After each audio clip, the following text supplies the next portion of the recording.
Alright, let's see if the old Jeep will start. This same day I made the inline 6 video with the F-150. I haven't even opened the door today. And let's see, I have not started this thing in about 2 to 3 days, maybe more. A little bit of water got on my key, but don't mess with the chip.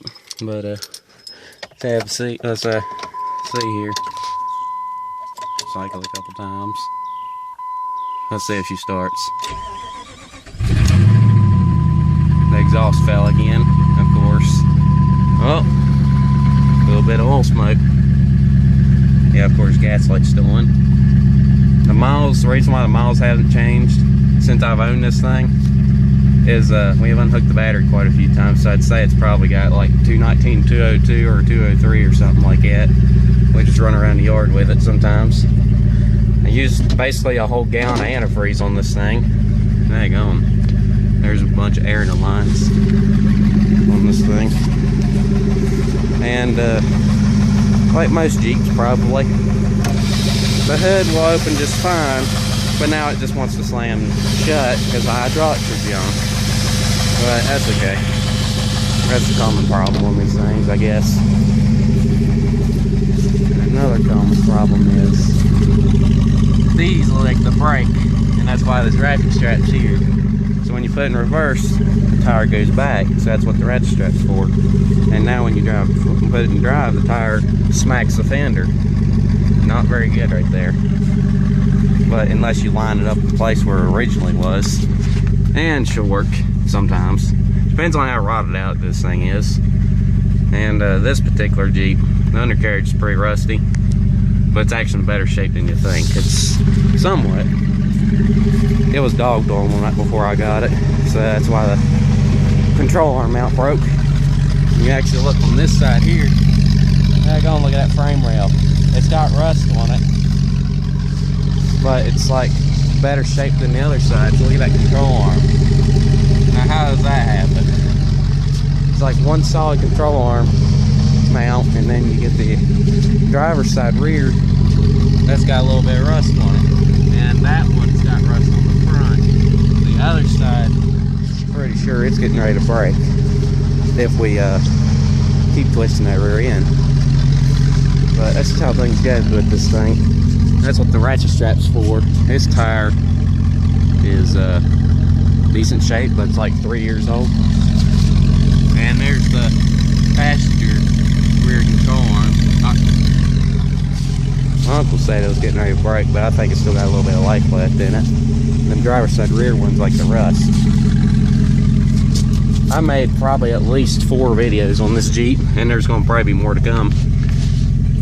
Probably in the next couple of days I might work on that rear end a little bit and maybe get it straightened out. That battery, I was told it was bad. I'm pretty sure it's still good. It's don't like cold weather. So here's the Ranger, and there's my F-150. I had to move it there the other day, well, actually yesterday. We had to load our car trailer up to get some cattle stuff. Pretty sure it's for goats, but I heard we're getting a cow. But yep, this Jeep's still around. The day I made the Ranger video, I found a gallon of antifreeze and it fired up. So I just said, hey, let's go ahead and make a cold start video on it. I've been planning it for a couple days, just haven't got around to it until now. But you're probably wondering why the exhaust keeps hanging off. Like my last Jeep video, well, of course it was loud, but I made the red Jeep video and then I started this thing up. Probably wondering why the exhaust's been hanging a lot. Well, I just push it up in place and it makes a real loud vibration. And it'll have like the vibration sound and everything, and then it'll just eventually vibrate out. But when we used to have this thing and drive it on the road, the exhaust would it didn't have no exhaust when we got it, so we ended up putting one on it, and then it just kept sliding off. Somehow or another it just vibrated out, and I got it like this. It was loud and everything. I fired it up, it didn't want to smoke at first, then I started revving a little bit, and then it started blowing smoke. And that's why I call it all smoky, because it likes to smoke real bad, because the valve seals in there, like the Well, they're bad because it blew a head gasket years ago. And it overheated real bad. It was pushed to the max limit. And then it just shut off. And pretty well, in my opinion, I won't sell this motor because it's been overheated. But there is a bunch of good parts on it, but I'm just going to use this thing to play around with for now. Maybe. We'll see what happens with it. Maybe I can get the rear end plated and we can take it through the creek and stuff. Maybe. I'm not sure yet. Well, might have to work on that front end a little bit, because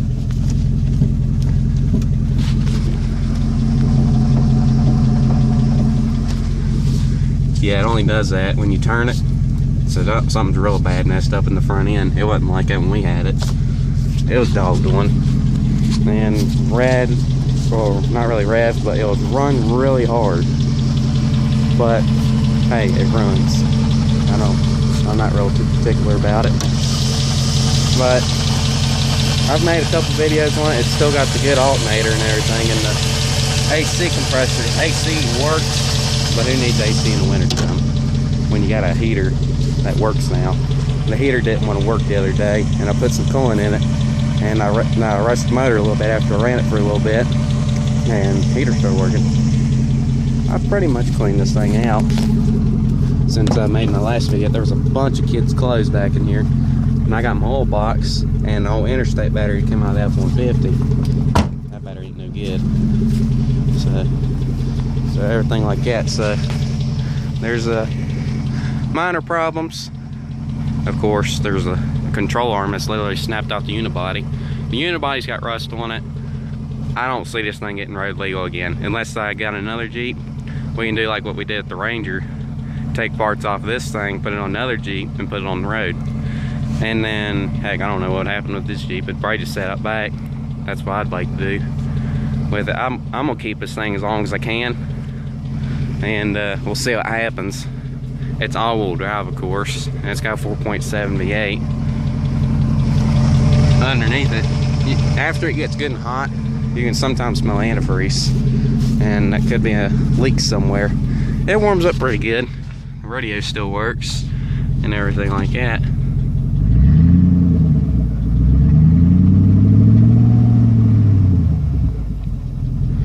Sometimes when you actually rev it, or sometimes start it, it'll just sit there and crank sometimes, because the I think it's like the PCM or something. There's a few cars that does that crap. When you first start it up, sometimes don't want to start unless you give it gas, but it just happened to start. The other day, last time I had it running, it didn't want to start, so I gave it gas. It fired up, but it didn't want to idle.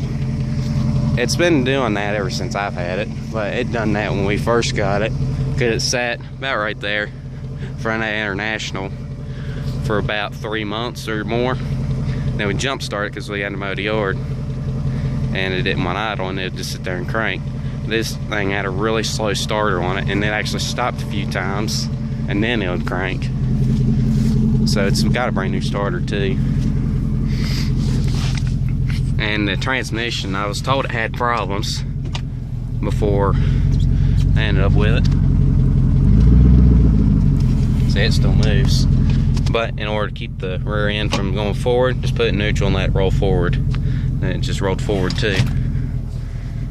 So I'm gonna work on it probably. Here's, oh. About stalled out right there. Huh. The door panels are worn out. That's common for these things. I'm not, what was that? I think gas light came back on. Yep, gas light came back on. And we'll shut it off real quick.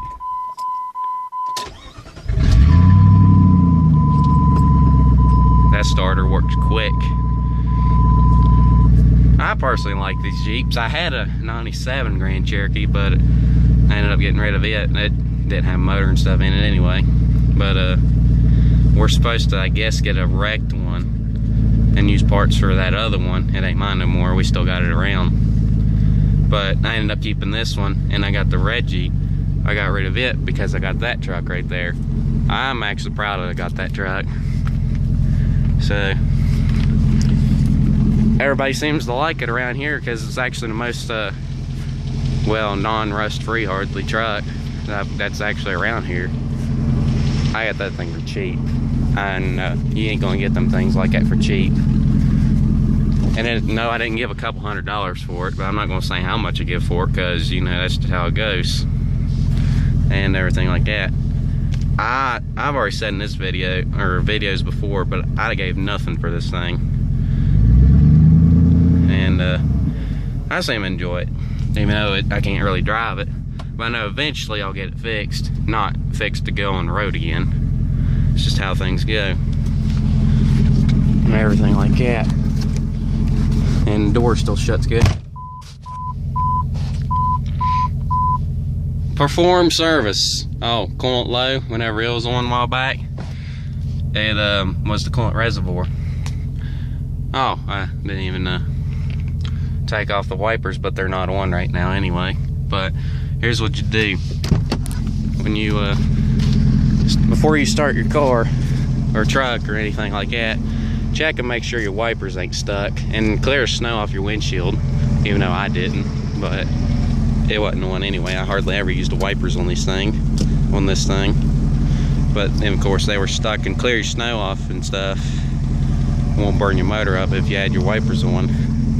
I had that happen with the Ranger. Well, wipers started working, I shut the key off, and I had to break it loose. It got so cold last year, the wipers itself actually froze. But I'm gonna go ahead and shut it off here. We don't run it out of gas the rest of the way. So that's how things go with it. It's still around. So I'm gonna keep it as long as I can. Might straighten out that rear end a little bit eventually. I'm not sure when I'll do that, but I'll straighten out the rear end and we'll take it out eventually, probably. Maybe when we get our big snow, if we get it, and we'll straighten out the rear end and see how it does. We'll see what happens with it. So I'll see you guys in the next video.